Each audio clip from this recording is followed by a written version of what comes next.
On this morning's Health Watch, the widening salmonella outbreak that's killed at least 6 people and sickened nearly 500 others.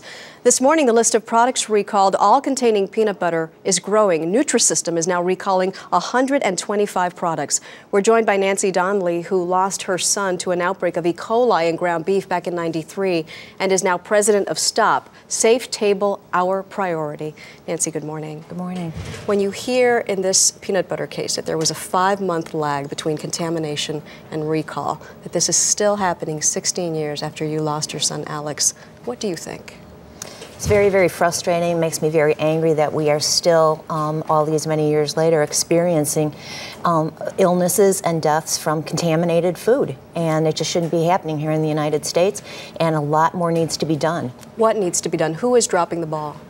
I think the ball is being dropped by both government and the industries that they are supposedly regulating. In this particular case, the FDA is just not doing a good enough job of seeing to it that the companies that they regulate have preventive process controls in place and also enforcing standards. Have you been lobbying for this all these years? Yes, this is one of the things that we feel very passionately about. You know, food is something that, as Americans, it's something that we have to have. This is not a discretionary situation here. We have to eat, and so we have a right, I think, to have the safest food supply possible, and we're not doing it. Here's the thing: it seems like a no-brainer. Why wouldn't they listen to you? Why wouldn't they want to make the food safer? What do you hear? Well, there's a lot of pushback on the part of certain members of industry who just don't want to be told what it is that they have to do.